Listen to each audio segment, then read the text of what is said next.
প্রিয় দর্শক, স্বাগতম নতুন আরেকটি ভিডিওতে। আশা করি সকলে ভালো আছেন এবং সুস্থ আছেন।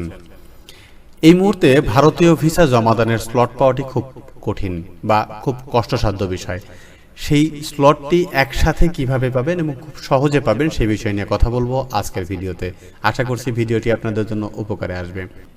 ভিডিওটি দেখার পরে যদি আপনাদের ভালো লেগে থাকে তাহলে অবশ্যই আমার চ্যানেলটিকে সাবস্ক্রাইব করে উৎসাহিত করবেন। প্রথমেই আমরা একটি ওয়েবসাইটে প্রবেশ করব, এই জন্য একটি ব্রাউজার নিয়ে নিচ্ছি।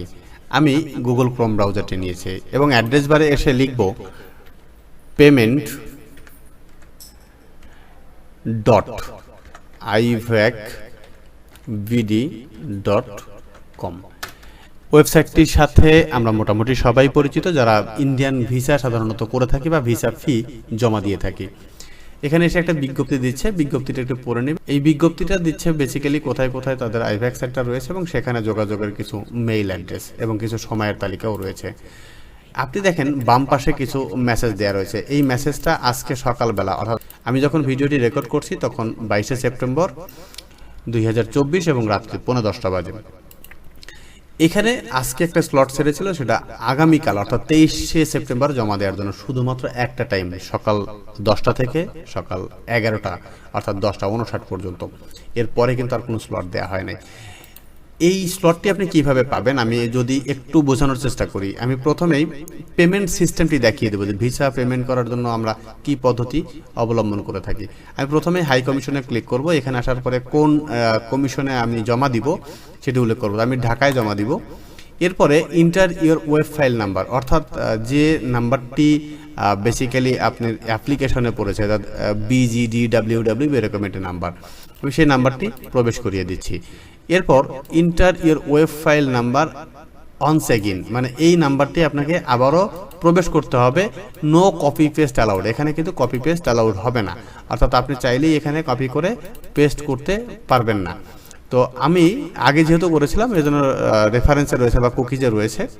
এরপর সিলেক্টেড আইভ্যাক সেন্টার, কোন আইভ্যাক সেন্টারে আমি জমা দেব। ঢাকার মধ্যে যে কটা, মানে ঢাকা মিশনের আন্ডারে যেগুলো রয়েছে, এখানে ঢাকা JFP অর্থাৎ যমুনা ফিউচার পার্ক।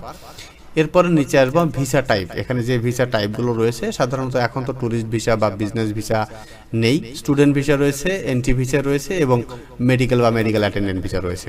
এখানে আমার টাকার অ্যামাউন্ট অটোমেটিক্যালি শো করছে। সেভ অ্যান্ড নেক্সট দেওয়ার পর আমাকে এখানে ফুল নেম দিতে বলা হচ্ছে, অর্থাৎ আমি ওয়েব ফাইলে যে নেমটি দিয়েছিলাম ঠিক সেম নেমটি এখানে আমাকে প্রবেশ করাতে হবে। আমি নেমটি দিলাম এবং সাথে ইমেল অ্যাড্রেসটি প্রবেশ করালাম। এরপর কন্ট্যাক্ট নাম্বার, যে মোবাইল নাম্বারটি আমি প্রবেশ করাতে চাই, অর্থাৎ SMS এর জন্য যে নাম্বারটি আমি ব্যবহার করব। নাম্বারটি প্রবেশ করানোর পরে এখানে সেভ অ্যান্ড শো ওভারভিউ এখানে ক্লিক করছি। এখানে ওই ক্লিক করছি এই কারণে যে এখানে ডিটেলসটা শো করবে, আমি আমার ওয়েব ফাইল নাম্বার কত, কোন আইভ্যাকে জমা দিব, ভিসার ধরন কি, কত টাকা ফি আছে, নাম কি হবে, ইমেল অ্যাড্রেস কি এবং মোবাইল নাম্বার কি। এটা যখন আমি যদি আমার সিঙ্গেল ভিসা হয়, সাধারণত কিন্তু মেডিকেল ভিসাটি সিঙ্গেল হয় না। মেডিকেল ভিসার সাথে একজন অ্যাটেন্ডেন্ট থাকে, একজন পেশেন্ট থাকে, আবার কখনো কখনো ছোট বাচ্চা থাকে, তাদের ক্ষেত্রে পেশেন্ট থাকে এবং দুইজন অ্যাটেন্ডেন্ট, বাবা এবং মা থেকে থাকে সাধারণত। তো আমরা যখন 2টি বা 3টি বা ভিসার জন্য একসাথে জমা দিব, যেহেতু ক্রাইসিস মোমেন্ট, সুতরাং আপনি চাইলেই কিন্তু একটি একটি করে এখানে সাবমিট করতে পারবেন না বা সেম ডেটে সেম টাইমে পাবেন না। এই জন্য তারা নতুন একটা অপশন চালু করেছে, অ্যাড মোর ফ্যামিলি মেম্বার, অর্থাৎ এখানে যদি আমি ক্লিক করি সেম ইনফরমেশনগুলো আবার প্রোভাইড করতে পারবো। সেখানে আমার একটা স্লটে, অর্থাৎ আমি যখন একবারে পেমেন্ট করব, একবারে পুরো টাকা পেমেন্ট হয়ে যাবে 2টা বা 3টার জন্য। যেখানে 800 টাকা হওয়ার কথা ছিল বা 800 টাকা 400 824 টাকা, সেখানে মাল্টিপল হয়ে যাবে 2 অথবা 3 তো আমি এই অ্যাড মোর ফ্যামিলিতে ক্লিক করছি। অ্যাড মোর ফ্যামিলিতে ক্লিক করলে আমাকে ঠিক আগের মতোই আবার হাই কমিশন সিলেক্ট করতে হবে। যেহেতু আমি আগে ঢাকা সিলেক্ট করেছিলাম, এবার ঢাকা ছাড়া অন্য কোনো অপশন থাকবে না। এরপর এন্টার ইওর ফাইল নাম্বার, আবার হচ্ছে পরবর্তী জন যিনি, অর্থাৎ সেটা ভিসা পেশেন্ট হোক বা অ্যাটেন্ডেন্ট হোক, তার যে ওয়েব ফাইল নাম্বারটি আছে সেই নাম্বারটি আমাকে প্রবেশ করাতে হবে। তো সেই নাম্বারটি আমি প্রবেশ করাচ্ছি। এই নাম্বারটি পুনরায় আবারও দিব, অর্থাৎ সেম নাম্বারটি আমাকে এখানে প্রবেশ করাতে হবে।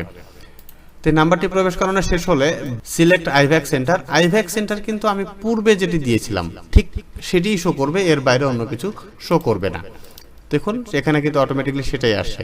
এরপর ভিসা টাইপ, এটা মেডিকেল অথবা মেডিকেল অ্যাটেন্ডেন্ট। আমি যেহেতু এই ভিসাটা নিয়ে কাজ করছিলাম বা আমার জমা দেওয়ার প্রয়োজন হয়েছে, আমি সকালে আজকে অ্যাপয়েন্টমেন্ট নিয়েছি এটার আন্ডারে। নাম্বারগুলোর বিপরীতে আমি জমা দিব। এখন আমার দুইটা পাসপোর্ট, একজন হচ্ছে মেডিকেল পেশেন্ট এবং হচ্ছে একজন অ্যাটেন্ডেন্ট। এরপর সেভ অ্যান্ড কন্টিনিউ দিব। এবার নাম দিব হচ্ছে যিনি আমার সাথে আর একই স্লটে আমি স্লট নিচ্ছি, তার নামটা আমাকে এখানে প্রবেশ করাতে হবে। আমি নামটি প্রবেশ করিয়ে দিচ্ছি। নামটি প্রবেশ করানো শেষ হলে ইমেল অ্যাড্রেস এবং মোবাইল নাম্বারটা কিন্তু অটোমেটিক্যালি এখানে বসে যাবে, বিকজ আমি পূর্বে যখন ফিল আপ করেছিলাম সেই নাম্বারটা এখানে দেওয়া হয়েছিল। এরপর সেভ অ্যান্ড শো ওভারভিউতে ক্লিক করব। এবার দেখেন পরবর্তী যে অংশটা সেটি দেখানোর কথা, কিন্তু এখানে দেখানো হয়েছে প্রথমটা, এখানে রয়েছে প্রথমটা এবং অ্যাপ্লিকেশন 2। আমি যদি এখানে ক্লিক করি তাহলে আমাকে দ্বিতীয়টা দেখাবে।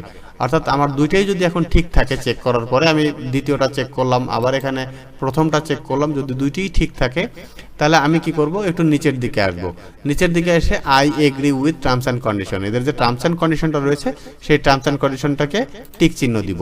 এরপর confirm and move for payment এই অপশনটিতে ক্লিক করব। অপশনটিতে ক্লিক করার পর এখানে আপনাকে পেমেন্টের অপশন দিবে, visa, master card, American express, বিভিন্ন ব্যাংকের ওয়েবসাইট, এমএফএস যে সিস্টেমটি রয়েছে অর্থাৎ রকেট, বিকাশ, নগদ, ট্যাপ, এই ওয়েবসাইটগুলো থেকে বা এই পেমেন্ট গেটওয়েগুলো থেকে আমরা পেমেন্ট করতে পারবো এবং পেমেন্টটি হবে এসএসএল কমার্সের মাধ্যমে। এরপর আমি যদি এখানে ভিসা সিলেক্ট করি তাহলে অটোমেটিক্যালি ভিসা আসলো। আপনি দেখেন আমি দুইটি পাসপোর্ট যেহেতু অ্যাড করেছি সেহেতু আমাকে এখানে 1648 টাকা দেখানো হয়েছে। যদি আপনি 3টি করতেন তাহলে 2472 টাকা এখানে শো করতো। এরপরে এসে এই প্রথমে আমাকে ওটিপিটা পাঠাতে হবে। এই ওটিপি পাঠানোর জন্য আমি ওটিপিতে ক্লিক করব। যেহেতু এখন স্লট খালি নেই এই জন্য এখানে দেখাচ্ছে যে স্লট ইজ নট অ্যাভেলেবেল। এই স্লটটি আপনি যেভাবে পাবেন, এই স্লটটি পাইতে হলে আপনাকে একদম সকাল 10টার সময় প্রবেশ করতে হবে এবং 10টার সময় কিন্তু আপনি এই ফর্মটা ফিল আপ করার সময় পাবেন না। আপনি এই ফর্মটা আগে ফিল আপ করে রাখবেন, 5 মিনিট বা 7 মিনিট আগে।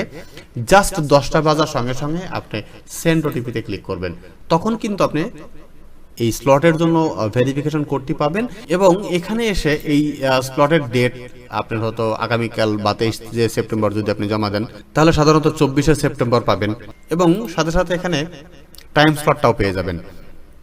তবে আপনাকে এই স্লটটি পাওয়ার জন্য একদম স্ট্রিক্টলি মনে রাখতে হবে আপনি সকল ফর্ম ফিল আপ করে রেডি হয়ে থাকবেন, ঠিক সকাল 10টাতেই ক্লিক করবেন। ম্যাক্সিমাম 5 মিনিট চান্স পাবেন ফর্ম জমা দেওয়ার জন্য, অর্থাৎ কোনোভাবেই টাইম ওয়েস্ট করা যাবে না।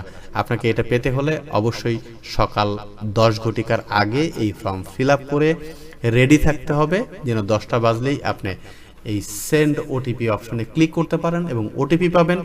ওটিপি যখন পেয়ে যাবেন এখানে ভেরিফিকেশন সাকসেসফুলি লেখা আসবে, তখন আপনার এই অ্যাপয়েন্টমেন্ট ডেট এবং অ্যাপয়েন্টমেন্ট টাইমের স্লট খুব সহজেই পেতে পারেন।